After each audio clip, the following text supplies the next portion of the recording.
What's up everyone, it's Goose. We're going to go over some IRs today.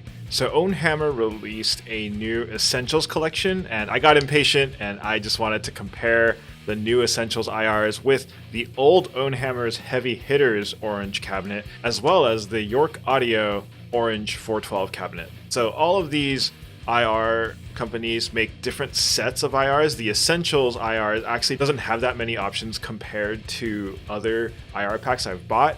The Heavy Hitters has easily the most, and it is the oldest one of the bunch, and York Audio provides a decent amount, plus some really good mixes. So what we're going to do today is we're going to compare a few of the IRs from the three packs. We're going to do an IR for just a 57, an SM57, a very popular microphone that has been used to record cabinets for a very, very long time. I found a few mixes that sound decently close, but each of the IR packs definitely have their own flavor, and you'll definitely hear them when we compare them. But I think it's worth comparing because this is a lot of money to be spending on IRs that you might get and you might not like, so it's kind of nice to have a comparison. I hope this helps everyone out with their purchasing decisions. Secondly, we're going to do a 57 and a 121, a Royer 121. All three packs have this particular mic mix, and so I felt like this was probably the best example actually of kind of the quality you're going to get between all the packs and the different flavors of this particular cabinet that you're going to get. And for our amp model, I'm going to be running the Boss GT1000 orange stack. You can watch my review of that here. And I really do like this amp model in the Boss GT1000. I think it's one of the better ones on the modeler for sure. I usually run a mid-boost overdrive, which is kind of like a tube screamer-like boost, into the orange stack amp block, into an EQ, kind of like you would have an EQ into the loop of an amplifier, into the cabinet. All the blocks before the cabinet will remain exactly the same, so you'll hear only the cabinet itself. The only thing I will adjust is volume levels, because I think some of these cabinets are slightly louder than the others. So I will be adjusting the volume very carefully to try to make sure I get them as even as possible. The guitar we're going to be using is my FGN Iliad 7. It has Fishman Fluence Moderns in it, and I will be using Voice 2 as I'm mostly a passive voice player. So yeah, I think that about sums up the signal chain. So let's get into the comparisons. The first thing we're going to do is we're going to compare all of these with just an SM57. If you actually want to blind test this, also feel free to do so. The only indicators I'll be giving for which IR is which will be written on screen, so definitely feel free to blind test this if it helps you out.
These are just my impressions of the IRs with just the 57 on them. The original Ownhammer pack actually has a really good like dynamic to it.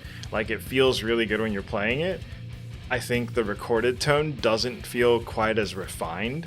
It feels more raw, but it just doesn't have the resolution, it feels like. It doesn't feel quite as refined when you listen back to it, and you definitely have to do additional EQ to try to get it to sit in the mix, I think, a little bit better. The Essentials is actually really dark. I think it has a very nice kind of bite to it though, despite being so dark, and I think because of the nature of it, it feels like it probably will sit better in a mix. And actually something I really notice is that when you're doing like really slow chugs, you actually do get a really good amount of feedback. So they did a good job, I think, balancing sort of the mix ready sound as well as player feel. The York Audio ones feel really different than the other two. I think it might be a difference in the V30s that they're using. I'm pretty sure the Ownhammer ones are UK V30s. I'm not so certain about the York Audio ones, but they are notably brighter. In terms of the mid-range and the low end though, I actually do feel like it's somewhat similar. It's just the high end that will be very different. So if I were to take one of those clips and just kind of cut off the high end a little bit, I think they'll actually be very, very similar. So all three IR packs have the 57 and the 121 mix, and we're going to go through them right now. I'm going to play some comparisons. Again, if you want to do any blind comparisons, the only indicators will be on the screen, so feel free to minimize the video and just listen with your ears and determine which one is right for you.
I actually think these sound more similar than just a single 57. There are still definitely differences. So again, the York Audio just seems to be brighter. The Ownhammer Heavy Hitters is once again a little bit more raw, a little bit more in your face, versus the Essentials, which feels like it's a little bit more mix ready. Honestly, This is the kind of comparison where there is no right answer, there is no better or worse. It's literally just a preference at this point. Some of these will work better than the other ones in certain mixes, and it just all comes down to what you need from your guitar tone. In my opinion, if you want one that's just ready to go and just easy to work with, the Essentials is definitely there. I would want to EQ a little bit more after that, because just for my own purposes, I think that I would just want a slightly more high end. Bjork audio definitely sounds different than the other two, for obvious reasons. It could be the speakers, it could even be the room. IRs are always going to be unique because of just where the IRs are created. If you want me to do a comparison of the Mesa cabinets, I will also be willing to do that in the future. If you found this useful, let me know in the comments down below. Let me know what your favorite one is. If you like what you see here, consider hitting the subscribe button and the like button. That really helps out the channel. So yeah, that's gonna do it for me today. Thank you all so much for watching this video, and I will see y'all in the next video. Later.